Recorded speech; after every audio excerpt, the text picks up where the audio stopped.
ಮಾಡ್ತಾರೆ ಇವರು. ಸ್ನೇಹಿತರೆ ನೋಡಿ, ಇದು ಸಕಲೇಶ್ಪುರ ಘಾಟು ನೋಡಿ, ಹೆಂಗೂ ಎಲ್ಲ ಓವರ್ಟೇಕ್ ಮಾಡ್ಕೊಂಬರ್ತಾರೆ ಜನ. ಯಾರೇ ಬಂದರೂ ಸರಿ ಈ ಸಕಲೇಶ್ಪುರ ಘಾಟ್ಗೆ ಸ್ವಲ್ಪ ಜಾಗ್ರತೆಯಿಂದ ಟ್ರಾವೆಲ್ ಮಾಡಿ. ನಿಮ್ಮ ಡ್ರೈವಿಂಗ್ ನಿಮ್ಮ ಕೈಯಲ್ಲಿರಲಿ, ನಿಮ್ಮ ಕ್ಲಚ್ಚು ಬ್ರೇಕು ನಿಮ್ಮ ಕೈಯಲ್ಲಿರಲಿ. ಈಗ ಹಂಗಂತ ಹೇಳ್ಬಿಟ್ಟು ಕೈಯಲ್ಲಿ ಇಟ್ಕೊಂಡು ಹೋಗೋದು ಬೇಡ, ಕಾಲಲ್ಲಿ ಕಂಟ್ರೋಲ್ ಮಾಡ್ಕೊಂಡಿರಿ, ಆಯಿತಾ?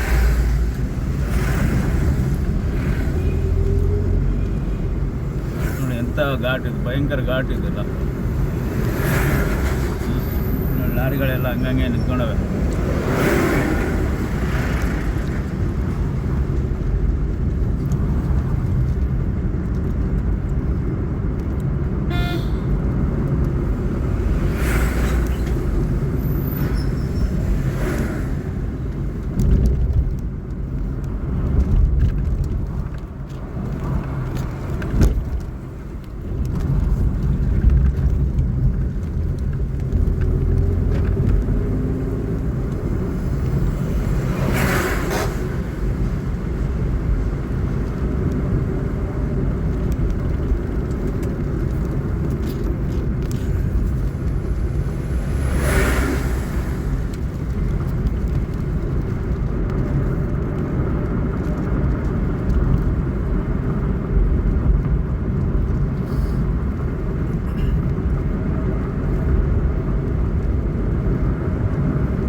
ಇದೇನಿದು ಜಾಮ್ ಆಗ್ಬಿಟ್ಟಿದೆ ಅಲ್ಲಿ. ಫುಲ್ ಇದೆ ಜಾಮು.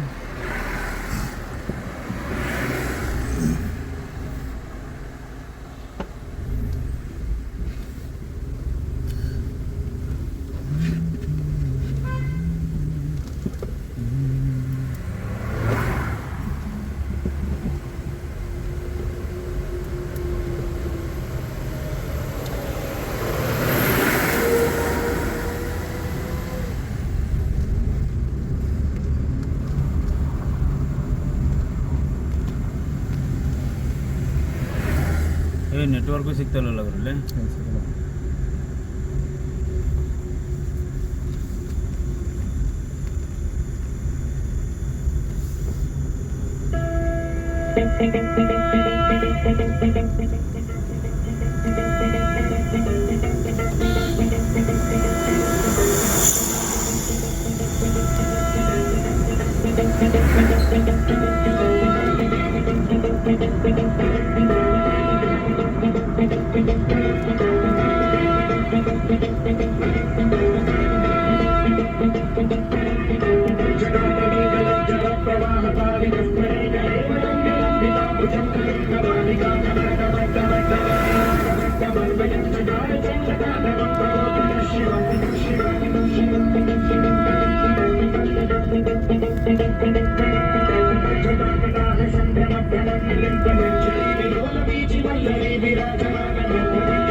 ಸ್ನೇಹಿತರೆ, ಚರಿತ್ರೆ ಮತ್ತೊಂದು ವಿಡಿಯೋಗೆ ನಿಮಗೆಲ್ಲ ಪ್ರೀತಿಯ ಸ್ವಾಗತ. ಕೆಲವರಿಗೆ ಶ್ವಾನಗಳು ಅಂದರೆ ತುಂಬಾನೇ ಪ್ರಿಯ. ಇನ್ನು ಕೆಲವರು ತಮ್ಮ ಒಬ್ಬಂಟಿ ಜೀವನದ ನೋವುಗಳನ್ನ ಮರೆಯಲೆಂದೇ ಜೊತೆಯಾಗಿ ನಾಯಿಗಳನ್ನ ಸಾಕ್ತಾರೆ. ಕೆಲ ಮಂದಿಗೆ ನಾಯಿಗಳನ್ನ ಕಂಡ್ರೆ ಆಗೋದಿಲ್ಲ, ಅವುಗಳಿಗೆ ಕಲ್ಲು ಬಿಸಾಡುವುದು, ಬೇಕೆಂದೇ ಹೊಡೆಯುವುದು, ಹೀಗೆ ಅನೇಕ ಕ್ರೌರ್ಯಗಳನ್ನ ಮಾಡುವವರು ಇದ್ದಾರೆ. ಆದರೆ ಮನುಷ್ಯರು ನಾಯಿಗಳಿಗೆ ಅನ್ನ ಆಹಾರ ಹಾಕೋದ್ರಿಂದ ಆಗುವ 8 ಪ್ರಯೋಜನಗಳನ್ನ ತಿಳಿದ್ರೆ ಇನ್ಯಾವತ್ತಿಗೂ ಅವುಗಳಿಗೆ ನೋವು ಕೊಡೋದಿಲ್ಲ. ಅವರಿಗೆ ಯಾವುದೇ ಕಾರಣಕ್ಕೂ ತಮ್ಮ ಜೀವನದಲ್ಲಿ ಕಷ್ಟಗಳು ಬರೋದಿಲ್ಲ, ಅವರಿಗೆ ಯಾವುದೇ ಕಾರಣಕ್ಕೂ ದುಃಖವಾಗುವುದಿಲ್ಲ ಅಂತ ನಮ್ಮ ಪುರಾಣಗಳು ಹೇಳುತ್ತವೆ. ಹಾಗಾದ್ರೆ ಒಂದು ಶ್ವಾನಕ್ಕೆ ಅನ್ನ ಆಹಾರ ನೀಡಿದ್ರೆ ಸಿಗುವ ಫಲಗಳೇನು? ಈ ಬಗ್ಗೆ ಇವತ್ತಿನ ಸಂಚಿಕೆಯಲ್ಲಿ ತಿಳಿದುಕೊಳ್ಳೋಣ.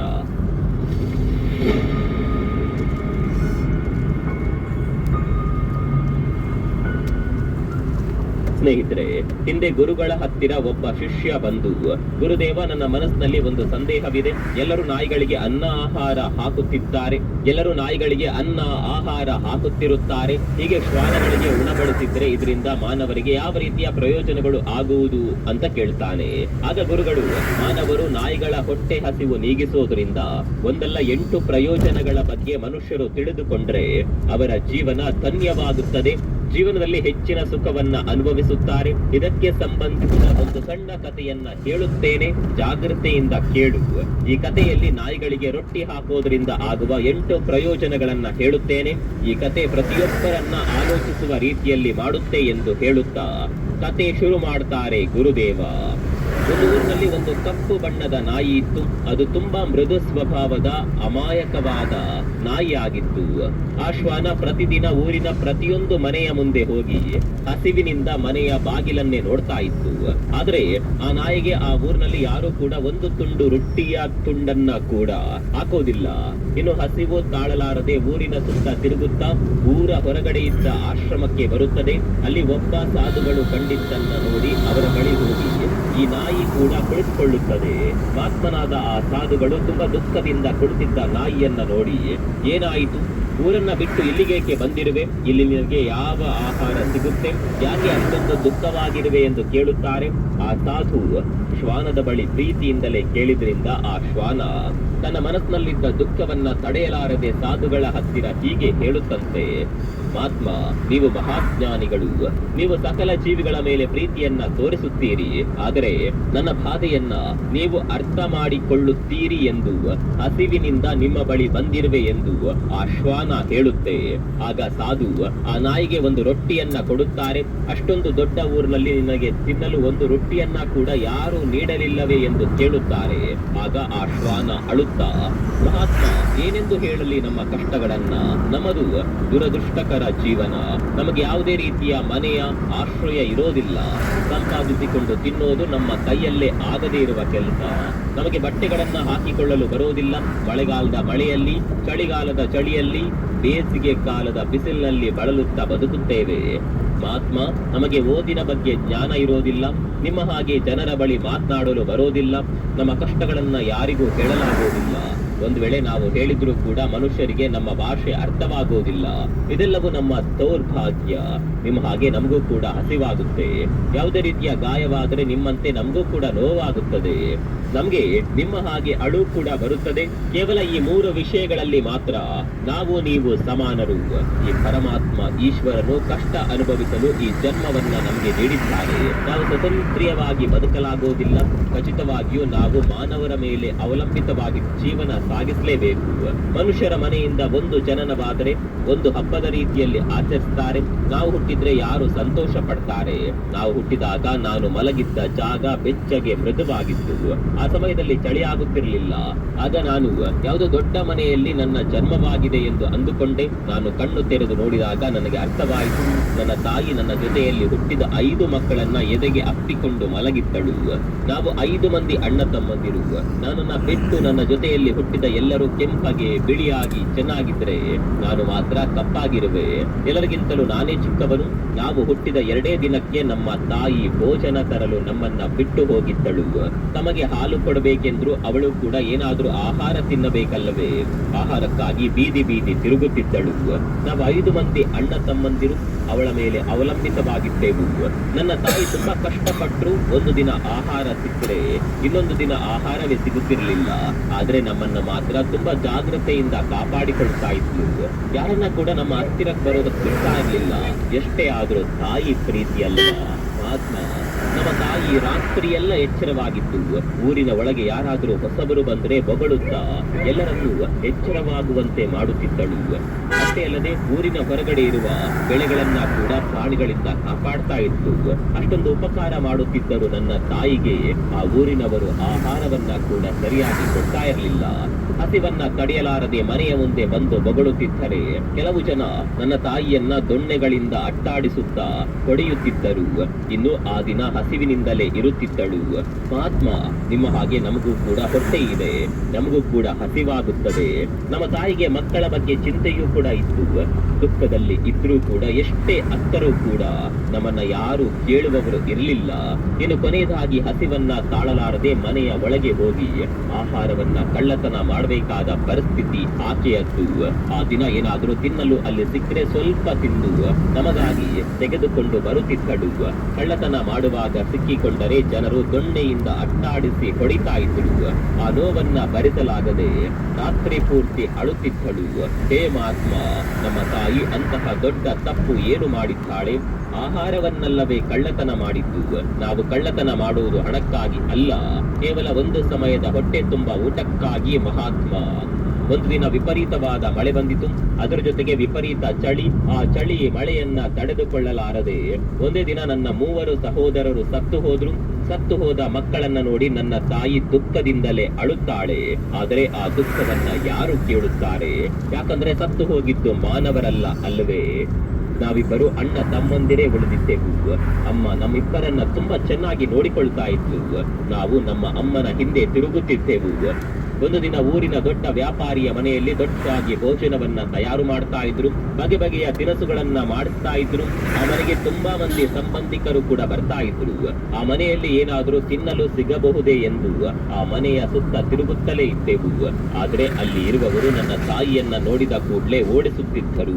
ಅಷ್ಟು ದೊಡ್ಡ ಪ್ರಮಾಣದಲ್ಲಿ ಅಡುಗೆ ಮಾಡುತ್ತಿದ್ರು ಕೂಡ ಒಂದು ತುತ್ತು ನಾಯಿಗೆ ಹಾಕುವ ದಯೆ ಕೂಡ ಯಾರಿಗೂ ಇರಲಿಲ್ಲ. ಒಂದು ರೊಟ್ಟಿಯನ್ನ ಕೊಟ್ರೆ ಯಾವ ರೀತಿ ನಷ್ಟವಾಗುವುದು? ಇನ್ನು ನನ್ನ ತಾಯಿ ಆಸೆಯಿಂದ ಆ ಮನೆಯನ್ನೇ ನೋಡ್ತಾ ಇದ್ಲು. ಎಲ್ಲರೂ ಊಟ ಮಾಡಲು ಕುಳಿತುಕೊಳ್ತಾರೆ. ಊಟವನ್ನ ಬಡಿಸುತ್ತಿದ್ದ ವ್ಯಕ್ತಿ ಅಡಿಗೆ ಮನೆಗೆ ಹೋಗಿದ್ದಾಗ ಹಸಿವನ್ನ ತಾಳಲಾರದೆ ನನ್ನ ತಾಯಿ ನಿಧಾನವಾಗಿ ಅವನ ಹಿಂದೆ ಅಡುಗೆ ಮನೆಗೆ ಹೋಗ್ತಾಳೆ. ಆಕೆ ಹೋಗುತ್ತಿದ್ದಾಗ ಇನ್ನೊಬ್ಬ ವ್ಯಕ್ತಿ ನನ್ನ ಅಮ್ಮನನ್ನ ನೋಡಿ ನಾಯಿ ನಾಯಿ ಎಂದು ಜೋರಾಗಿ ಕೂಗ್ತಾನೆ. ಇದರಿಂದಾಗಿ ಜನರು ನನ್ನ ತಾಯಿ ಹಿಂದೆ ಬೀಳುತ್ತಾರೆ. ಗಾಬರಿಗೊಂಡ ನನ್ನ ತಾಯಿ ಅಲ್ಲಿಂದ ಓಡಲು ಶುರು ಮಾಡ್ತಾಳೆ. ಹೊರಗೆ ಹೋಗುವ ದಾರಿಯ ಬಾಗಿಲಲ್ಲಿ ಕೆಲವರು ದೊಣ್ಣೆಯನ್ನ ಹಿಡಿದುಕೊಂಡು ನಿಂತಿದ್ದಾರೆ. ಇನ್ನು ಅಲ್ಲಿಂದ ಹೇಗೆ ತಪ್ಪಿಸಿಕೊಳ್ಳಬೇಕು ಎಂದು ಅರ್ಥವಾಗಲಿಲ್ಲ. ಇನ್ನು ಬೇರೆ ದಾರಿ ಇಲ್ಲದೆ ಊಟ ಮಾಡಲು ಇದ್ದವರ ಮೇಲೆ ನೆಗೆದುಕೊಂಡು ಅಲ್ಲಿಂದ ತಪ್ಪಿಸಿಕೊಳ್ಳುತ್ತಾಳೆ. ಇನ್ನು ಊಟವನ್ನ ಮಾಡಲು ಕುಳಿತವರೆಲ್ಲ ಎದ್ದು ನಿಂತು, ಛೀ, ನಾಯಿ ಊಟದ ತಟ್ಟೆಯನ್ನ ದಾಟಿ ಹೋಗಿದೆ, ಇನ್ನು ಈ ಊಟ ತಿನ್ನಲು ಯೋಗ್ಯವಲ್ಲ, ಭೋಜನವೆಲ್ಲ ವ್ಯರ್ಥವಾಗಿ ಹೋಯಿತು ಎಂದು ಹೇಳ್ತಾರೆ. ಆ ವ್ಯಾಪಾರಿಗೆ ತುಂಬಾ ಕೋಪ ಬರುತ್ತದೆ. ಇನ್ನು ಕೆಲವರು ಭೋಜನ ಹೇಗೆ ವ್ಯರ್ಥವಾಯಿತು? ಆ ನಾಯಿ ಭೋಜನವನ್ನ ತಿಂದಿಲ್ಲ ಅಲ್ವೇ, ತಟ್ಟೆಯ ಬದಿಯಲ್ಲಿ ಮಾತ್ರ ಹೋಗಿದೆ ಅಷ್ಟೇ. ಕೆಲವು ಹಳ್ಳಿಗಳಲ್ಲಿ ನಾಯಿಯನ್ನ ಪ್ರೀತಿಯಿಂದ ಸಾಕ್ತಾರೆ. ಅವುಗಳಿಗೆ ಕೈಯಿಂದಲೇ ತಿನ್ನಿಸ್ತಾರೆ. ಅದರಲ್ಲಿ ಯಾವುದೇ ತಪ್ಪಿಲ್ಲ, ಭೋಜನ ವ್ಯರ್ಥವಾಗ್ಲಿಲ್ಲ, ಅದನ್ನ ತಿನ್ನಬಹುದು ಎಂದು ಹೇಳುತ್ತಾರೆ. ಇನ್ನು ಕೆಲ ಜನರು ಇಲ್ಲ ಇಲ್ಲ, ಈ ಭೋಜನ ವ್ಯರ್ಥವಾಗಿದೆ, ನಾವು ಅದನ್ನ ತಿನ್ನೋದಿಲ್ಲ ಅಂತ ಹೇಳ್ತಾರೆ. ಮುಂದೆ ಆ ಭೋಜನವೆಲ್ಲವನ್ನ ಬಡವರಿಗೆ ಹಂಚುತ್ತಾರೆ. ಸ್ವಲ್ಪ ಆಹಾರವನ್ನ ಹೊರಗಡೆ ಬಿಸಾಕುತ್ತಾರೆ. ಹೀಗೆ ಬಿಸಾಡಿದ ಆಹಾರವನ್ನ ನನ್ನ ತಾಯಿ ಹೊಟ್ಟೆ ತುಂಬಾ ತಿನ್ನುತ್ತಾಳೆ. ಅಂತಹ ಭೋಜನವನ್ನ ಅವಳ ಜೀವನದಲ್ಲಿ ಯಾವತ್ತೂ ತಿಂದು ಇರಲಿಲ್ಲ. ಇನ್ನು ಹೊಟ್ಟೆ ತುಂಬಾ ತಿಂದು ಅಲ್ಲೇ ಮಲಗಿಕೊಳ್ಳುತ್ತಾಳೆ. ಆದರೆ ಮುಂದೆ ದೊಡ್ಡ ಪ್ರಮಾದ ನಡೆಯಲಿದೆ ಎಂಬುದೇ ಆಕೆಗೆ ತಿಳಿಯದು. ಊಟವನ್ನ ಏರ್ಪಾಡು ಮಾಡಿದ ಆ ವ್ಯಾಪಾರಿ ಒಂದು ದೊಡ್ಡ ದೊಣ್ಣೆಯನ್ನ ತೆಗೆದುಕೊಂಡು ಬಂದು ಊಟವನ್ನೆಲ್ಲವನ್ನ ವ್ಯರ್ಥವಾಗಿ ಮಾಡಿದೆ ಎಂದು ವಿಪರೀತವಾಗಿ ಹೊಡೆಯಲು ಶುರು ಮಾಡುತ್ತಾನೆ. ನನ್ನ ತಾಯಿ ಅಳುವುದು ಊರಿಗೆಲ್ಲ ಕೇಳಿಸುತ್ತಿದೆ. ನೋವಿನಿಂದ ಅಲ್ಲಿಂದ ಓಡಿ ಹೋಗಲು ಸಾಧ್ಯವಾಗಲಿಲ್ಲ. ವಿಪರೀತವಾದ ನೋವು ಉಂಟಾಗುತ್ತದೆ. ನನ್ನ ತಾಯಿ ಅಷ್ಟೊಂದು ಅಳುತ್ತಿದ್ರೂ ಕೂಡ ಅವನು ಹೊಡೆಯೋದನ್ನ ನಿಲ್ಲಿಸಲಿಲ್ಲ. ಅವನಿಗೆ ಸ್ವಲ್ಪವೂ ಕೂಡ ನನ್ನ ತಾಯಿಯ ಮೇಲೆ ಕರುಣೆ ಬರಲೇ ಇಲ್ಲ. ಅಷ್ಟರಲ್ಲಿ ಸುತ್ತಮುತ್ತ ಇದ್ದ ಜನರು ಬಂದು ನೋಡಿ, ಆ ನಾಯಿಯನ್ನ ಬಿಟ್ಬಿಡು, ನಿನ್ನ ಕೋಪವನ್ನ ಕಡಿಮೆ ಕಡಿಮೆ ಮಾಡ್ಕೋ. ಹಸಿವಿನಿಂದ ಮನುಷ್ಯರು ಕೂಡ ತಪ್ಪು ಮಾಡ್ತಾರೆ, ಅದರಲ್ಲೂ ಅದು ಒಂದು ಮೂಕ ಜೀವಿ. ಅದಕ್ಕೆ ಒಳ್ಳೇದು ಕೆಟ್ಟದು ಏನು ತಿಳಿಯುತ್ತೆ? ಅದನ್ನ ಹೊಡೆದು ನೀನು ಅದಕ್ಕೆ ನೋವು ಕೊಟ್ಟರು ಯಾವ ರೀತಿಯ ಪ್ರಯೋಜನವಾಗದು ಎಂದು ಹೇಳಿದಾಗ ಅವನು ನನ್ನ ತಾಯಿಗೆ ಹೊಡೆಯೋದನ್ನ ನಿಲ್ಲಿಸ್ತಾನೆ. ನನ್ನ ತಾಯಿ ನಮ್ಮ ಬಳಿ ಬಂದು ಎಲ್ಲವನ್ನ ಹೇಳಿಕೊಂಡು ಅಳ್ತಾಳೆ. ಆಗ ನಮಗೆ ಅನಿಸುತ್ತೆ, ಆ ದೇವರು ಇಷ್ಟು ಕಷ್ಟವನ್ನ ಯಾಕೆ ಕೊಟ್ಟಿದ್ದಾನೆ? ಕಳೆದ ಜನ್ಮದಲ್ಲಿ ಯಾವ ರೀತಿ ಪಾಪ ಮಾಡಿದ್ದೆವು, ಅದಕ್ಕೆ ಈ ಜನ್ಮದಲ್ಲಿ ನಾಯಿಯಾಗಿ ಹುಟ್ಟಿ ಇನ್ನಷ್ಟು ಕಷ್ಟಗಳನ್ನ ಅನುಭವಿಸುತ್ತಿದ್ದೇವೆ. ಮಹಾತ್ಮ, ಇಂತಹ ಇನ್ನೊಂದು ಘಟನೆ ಕೂಡ ಜರುಗಿತು. ಒಬ್ಬ ಬಡ ಬ್ರಾಹ್ಮಣ ತೀರ್ಥಯಾತ್ರೆಗೆ ಹೋಗುತ್ತಾ ಊರಿನ ಹೊರಗಡೆ ಅಡುಗೆ ಮಾಡಿಕೊಳ್ಳಲು ಒಂದು ಮರದ ಕೆಳಗೆ ಕುಳಿತುಕೊಳ್ತಾನೆ. ಅಡುಗೆ ಮಾಡಲು ಎಲ್ಲವನ್ನ ಸಿದ್ಧ ಮಾಡಿಕೊಂಡು ರೊಟ್ಟಿಯನ್ನ ಮಾಡಲು ಹಿಟ್ಟನ್ನ ಕಲಸಿ ನೀರಿಗಾಗಿ ಪಕ್ಕದಲ್ಲಿರುವ ಬಾವಿಯ ಬಳಿ ಹೋಗ್ತಾನೆ. ಆ ದಾರಿಯಲ್ಲಿ ಹೋಗುತ್ತಿದ್ದ ನನ್ನ ತಾಯಿ ರೊಟ್ಟಿಯ ಹಿಟ್ಟು ಕಂಡು ಸುತ್ತಮುತ್ತ ನೋಡಿ ಯಾರು ಕಾಣುತ್ತಿದ್ದರಿಂದ ಯಾರೋ ತಿಂದು ಬಿಟ್ಟು ಹೋಗಿದ್ದಾರೆ ಎಂದುಕೊಂಡು ಹಿಟ್ಟನ್ನ ತಿನ್ನಲು ಶುರು ಮಾಡ್ತಾಳೆ. ಆ ಬ್ರಾಹ್ಮಣ ತಿರುಗಿ ಬಂದು ಹಿಟ್ಟನ್ನ ನಾಯಿ ತಿಂದದ್ದನ್ನ ನೋಡಿ ತುಂಬಾ ದುಃಖ ಪಡುತ್ತಾನೆ. ಯಾಕಂದ್ರೆ ಅವನು ಕೂಡ 2 ದಿನಗಳಿಂದ ಉಪವಾಸದಿಂದ ಇದ್ದವನು. ಅವನಿಗೂ ಕೂಡ ತುಂಬಾ ಹಸಿವಾಗಿರುತ್ತದೆ. ಆ ಸಮಯದಲ್ಲಿ ಇಬ್ಬರು ವ್ಯಕ್ತಿಗಳು ಬಂದು ನಿಮ್ಮ ಆಹಾರವನ್ನ ಕೂಡ ಈ ನಾಯಿ ತಿಂದು ಬಿಟ್ಟಿದೆ. ಇನ್ನು ಮೊನ್ನೆ ಈ ಊರಿನಲ್ಲಿ ಒಬ್ಬ ವ್ಯಾಪಾರಿಯ ಅಡುಗೆ ಎಲ್ಲವನ್ನ ಕೂಡ ಈ ಶ್ವಾನ ವ್ಯರ್ಥ ಮಾಡಿತ್ತು ಎಂದು ಹೇಳುತ್ತಾರೆ. ಆಗ ಬ್ರಾಹ್ಮಣ ಈ ಶ್ವಾನ ನನ್ನ ಊಟಕ್ಕಾಗಿ ಕಾದು ಕುಳಿತಿತ್ತು ಎಂದು ಭಾವಿಸುತ್ತಾನೆ. ನಾನು ನೀರು ತರಲು ಹೋಗಿದ್ದನ್ನ ನೋಡಿ ಈ ರೊಟ್ಟಿಯ ಹಿಟ್ಟನ್ನ ತಿಂದಿದೆ ಎಂದುಕೊಂಡು ಯೋಚಿಸದೆ ಒಂದು ದೊಣ್ಣೆಯನ್ನ ತೆಗೆದುಕೊಂಡು ವಿಪರೀತವಾಗಿ ಹೊಡೆಯಲು ಶುರು ಮಾಡ್ತಾನೆ. ಆಗ ನನ್ನ ತಾಯಿಯ ಒಂದು ಕಾಲು ಮುರಿದು ಹೋಗುತ್ತದೆ. ಇನ್ನು ನಮ್ಮ ಅಮ್ಮ ಆ ಹಿಟ್ಟನ್ನ ಸರಿಯಾಗಿ ತಿಂದಿಲ್ಲ. ಹಾಗೆ ಹೊಡೆತ ತಿಂದಿದ್ರಿಂದ ಕೆಲ ದಿನಗಳ ಕಾಲ ನನ್ನ ತಾಯಿ ಕುಂಟುತ್ತಾ ತಿರುಗುತ್ತಾಳೆ. ಈ ಮನುಷ್ಯರು ಎಷ್ಟು ಸ್ವಾರ್ಥಿಗಳು ಎಂದು ಆ ದಿನ ತಿಳಿಯಿತು. ನಾವು ಮನುಷ್ಯರಿಗೆ ಎಷ್ಟೋ ಸಹಾಯ ಮಾಡಿದ್ರು ಅವರು ನಮ್ಮನ್ನ ಸರಿಯಾಗಿ ಗಣನೆಗೆ ಕೂಡ ತೆಗೆದುಕೊಳ್ಳೋದಿಲ್ಲ. ಆದ್ರೂ ನಾವು ಮನುಷ್ಯರ ಮೇಲೆ ಆಧಾರವಾಗಿ ಬದುಕಲೇಬೇಕು. ಅದಕ್ಕೂ ಮಿಗಿಲಾದ ದಾರಿ ಯಾವುದೂ ಇಲ್ಲ. ನಾವು ಮನುಷ್ಯರ ಮನೆಗೆ ಕಾವಲಾಗಿ ಇರುತ್ತೇವೆ, ಅನೇಕ ರೀತಿಯಲ್ಲಿ ಸೇವೆಯನ್ನ ಮಾಡುತ್ತೇವೆ. ಆದರೂ ಮಾನವರು ನಮ್ಮನ್ನ ಗುರುತಿಸೋದಿಲ್ಲ. ನಮ್ಮ ಜೀವನವೆಲ್ಲ ಕಷ್ಟದಲ್ಲೇ ಇದೆ ಎಂದು ಹೇಳುತ್ತಾ ಅಳುತ್ತದೆ ಆ ನಾಯಿ. ಕಥೆಯನ್ನ ಮುಗಿಸಿದ ಗುರು ಶಿಷ್ಯನಿಗೆ, ನೀನು ಈ ಕಥೆಯನ್ನ ಕೇಳಿದೆ ಅಲ್ಲವೇ? ಇನ್ನು ನಾಯಿಗಳಿಗೆ ರೊಟ್ಟಿ ಹಾಕೋದ್ರಿಂದ ಆಗುವ 8 ಪ್ರಯೋಜನಗಳನ್ನ ಕೇಳು ಎಂದು ಹೇಳುತ್ತಾರೆ. ಮೊದಲನೆಯದ್ದು, ನಾಯಿಗೆ ರೊಟ್ಟಿ ಹಾಕೋದ್ರಿಂದ ನಮ್ಮ ಮೇಲೆ ಇರುವ ಶನಿ ದೇವರ ಪ್ರಭಾವ ಕಡಿಮೆಯಾಗುತ್ತದೆ. ಯಾಕಂದ್ರೆ ಶನಿ ಪ್ರಭಾವ ನಮ್ಮ ಮೇಲೆ ಹೆಚ್ಚಾಗಿದ್ರೆ ಆ ಮನೆ ಯಾವುದೇ ಕಾರಣಕ್ಕೂ ಅಭಿವೃದ್ಧಿ ಆಗೋದಿಲ್ಲ, ತುಂಬಾ ದರಿದ್ರವನ್ನ ಅನುಭವಿಸುತ್ತಾರೆ. ಇದರಿಂದ ತಪ್ಪಿಸಿಕೊಳ್ಳಲು ರೊಟ್ಟಿಯನ್ನ ನಾಯಿಗೆ ಹಾಕಿದ್ರೆ ಶನಿ ಪ್ರಭಾವ ಕಡಿಮೆಯಾಗಿ ಆ ಮನೆಯಲ್ಲಿ ಸುಖ ಸಂತೋಷ ಹೆಚ್ಚಾಗುತ್ತೆ. ಎರಡನೆಯದ್ದು, ನಾಯಿಗಳಿಗೆ ಊಟ ಹಾಕೋದ್ರಿಂದ ಆ ಮನೆಯಲ್ಲಿ ತುಂಬಾ ದಿನದಿಂದ ನಡೆಯದೆ ಉಳಿದಿರುವ ಶುಭ ಕಾರ್ಯಗಳು ನಡೆಯುತ್ತವೆ. ಮದುವೆಯಾಗದವರಿಗೆ ಬೇಗನೆ ಮದುವೆಯಾಗುತ್ತದೆ. ಮಕ್ಕಳಿಗಾಗಿ ಎದುರು ನೋಡುವವರಿಗೆ ಮಕ್ಕಳಾಗುತ್ತೆ. ಮೂರನೆಯದು, ನಾಯಿಗಳಿಗೆ ಊಟ ಹಾಕೋದ್ರಿಂದ ಲಕ್ಷ್ಮೀ ದೇವಿ ಅನುಗ್ರಹ ಆ ಮನೆ ಮೇಲೆ ಇರುತ್ತದೆ.